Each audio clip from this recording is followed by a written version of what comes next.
Dalam nama Bapa dan Putra dan Roh Kudus. Amin. Puji syukur kami aturkan kepada-Mu Bapa, bahwa selama masa Paskah ini Engkau mengajak kami supaya kami dapat mengalami pengalaman akan kehadiran-Mu. Seperti yang dialami oleh Santo Petrus Yohanes ketika ia menyembuhkan seorang lumpuh. Bantu kami ya Bapa supaya masa 40 hari ini dan 50 hari menjelang Pentakosta kami merasakan dan mengalami kasih-Mu, sehingga kami menjadi saksi-Mu, saksi kebangkitan, dan menjadi rasul-Mu di tengah dunia yang penuh dengan pergolakan ini. Terpujilah nama-Mu kini dan sepanjang segala masa. Amin. Para saudaraku yang terkasih dalam Kristus, Paskah itu adalah anugerah. Sekali lagi, Paskah itu adalah anugerah. Bahwa Allah berkuasa mengontrol kehidupan manusia.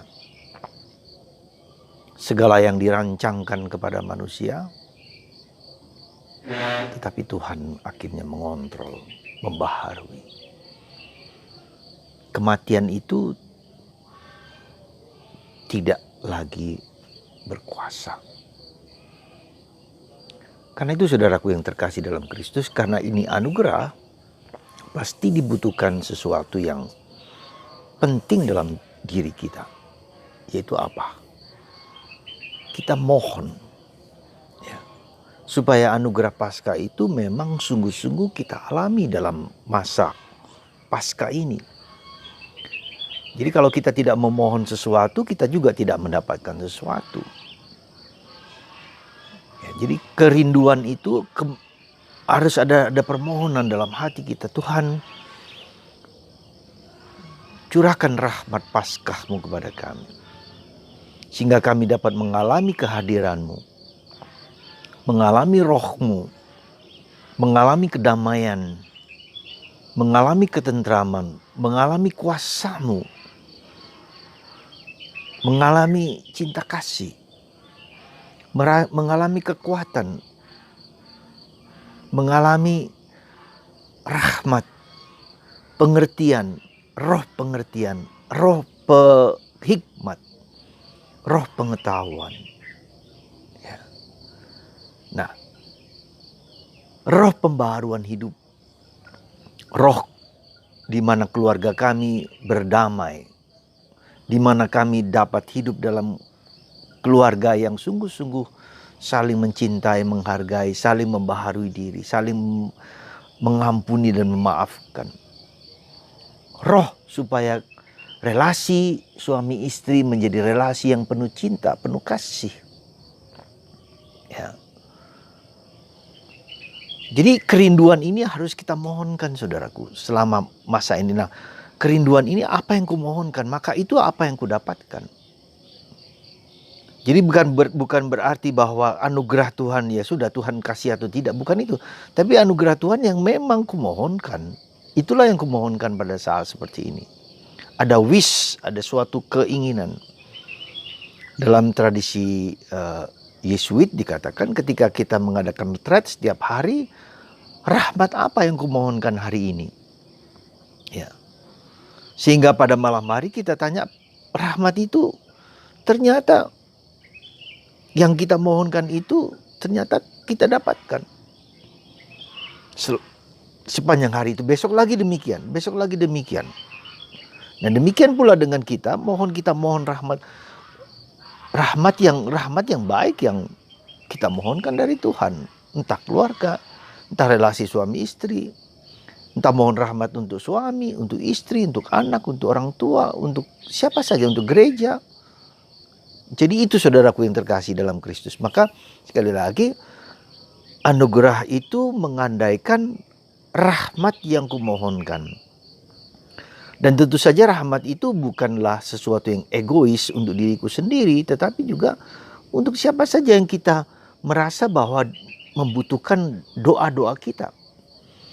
Kita melihat mungkin saudara kita yang hidupnya kacau balau. Kita melihat tetangga kita yang hidupnya kacau balau, atau relasi suami istri yang sedang ambang perceraian dan segala macam. Itu kita doakan, kita bawa dalam doa. Ya. Kita persembahkan problem itu ke dalam hati Yesus, ke dalam hati Bunda Maria, ke dalam diri Santo Yosef sebagai pelindung keluarga kita. Ya. Nah, itu semua adalah suatu kerinduan, suatu dambaan. Ya, itu yang pertama. Jadi sekali lagi saudaraku terkasih, kehendak, keinginan, kerinduan Anda apa? Mintalah kepada Tuhan, maka kau akan memberi. Dan sekali lagi permohonan itu bukan sekedar egoisme untuk diriku sendiri, tapi untuk siapa saja yang menurut kita butuh pertolongan. Itu yang pertama. Yang kedua adalah bagaimana supaya kita bisa menjalani hidup ini. Pertama harus belajar menerima realitas diri kita sekarang ini, saat ini. Ya. Apa saja situasi di dalam keluarga kita, dalam hidup kita, ya kita menerima kenyataan ini yang mungkin tidak menyenangkan, yang pahit, yang pedih dan segala macam.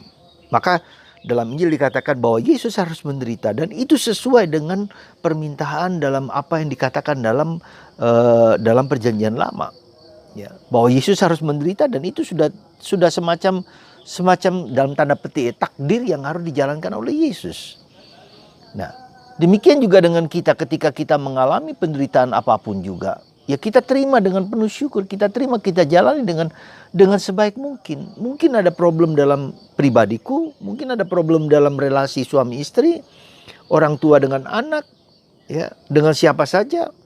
Kita terima itu sebagai syukur, sebagai jalan Tuhan supaya Tuhan bisa membaharui kehidupan kita yang sekarang ini. Ya kita dekat dengan Tuhan, kita menjadi lebih dekat dengan Tuhan. Bahwa kita sendiri tidak mampu mengatasi problem kehidupan kita, keluarga kita, problem situasi kita, salib kita. Hanya Tuhan yang bisa dan mampu. Dan itu berarti kita tidak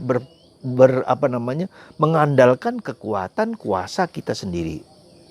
Bahkan mungkin ada orang-orang tertentu yang memakai kuasa-kuasa kegelapan. Entah pergi ke dukun kayak, entah pergi ke orang pintar kayak, dan seterusnya. Tidak ada penyelesaian masalah. Tidak ada kedamaian di sana. Tapi ketika kita bersandar kepada Tuhan, kedamaian akan terjadi, tetapi memang membutuhkan proses yang tidak mudah gitu. Yang panjang ketika orang harus menyandarkan kontrolnya kepada Tuhan. Jadi sekali lagi kita lihat dalam Paskah ini ada suatu peralihan dari orang yang mengontrol diri sendiri, mengontrol kehidupan. Lalu kontrolnya itu sekarang berada dalam tangan Tuhan. Tuhan yang mengontrol kehidupan. Dan harus melewati jurang-jurang, melewati jalan yang berliku-liku, zigzag, mengalami jatuh bangun, mengalami kesulitan, mengalami salib, mengalami penderitaan, sampai dia mengalami kebangkitan. Dan itulah ketika kebangkitan itu terjadi, kita alami, kita mengalami damai yang tak dapat diambil oleh dunia. Dan lebih dalam daripada itu adalah kita mengalami kehidupan kekal, keabadian. Kita merasakan secercah sedikit keabadian itu dalam diri kita. Jadi saudaraku yang terkasih dalam Kristus, semoga kita semua hari ini dalam masa Paskah ini memohonkan rahmat sekali lagi. Lalu kita menjalankan segala kehidupan kita yang sekarang ini dengan penuh syukur, penuh terima kasih. Kita jalankan meskipun berat, meskipun salib, kita jalankan dengan sungguh-sungguh.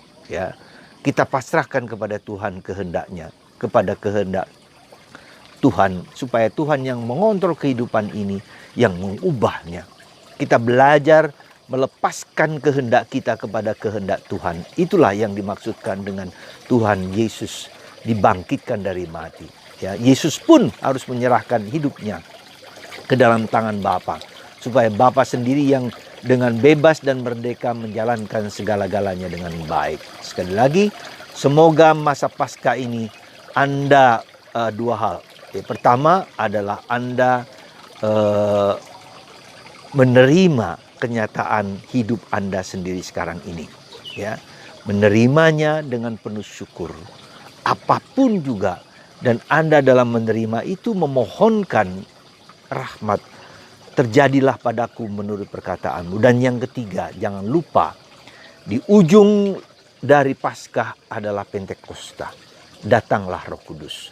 Selalu dalam doa-doa kita mohon datanglah Roh Kudus. Datanglah Roh Kudus. Itu menjadi roh yang menggerakkan, yang membuat kita bersatu dengan Tuhan Yesus, dengan Bapa dan dengan dunia, dengan siapapun juga, Roh Kudus. Semoga ketiga hal ini menjadi tuntunan pegangan kita dalam hidup ini, sehingga roh itulah yang membuka mata kita, memiliki hikmat, memiliki pengertian, memiliki pemahaman, memiliki keberanian, memiliki kekuatan di dalam menanggung segala peristiwa-peristiwa kehidupan kita. Sekali lagi, semoga Tuhan memberkati Anda semua dan menguatkan Anda untuk terus-menerus menyandarkan diri kepada kehendak Tuhan. Semoga rahmat Paskah Anda alami sendiri dan kita alami semua bersama-sama sebagai umat yang mengharapkan kasih karunia Tuhan. Anda diberkati oleh Allah yang Maha Kuasa, dalam nama kuasa Yesus Kristus yang telah bangkit dan menang, dalam nama Bapa dan Putra dan Roh Kudus. Amin.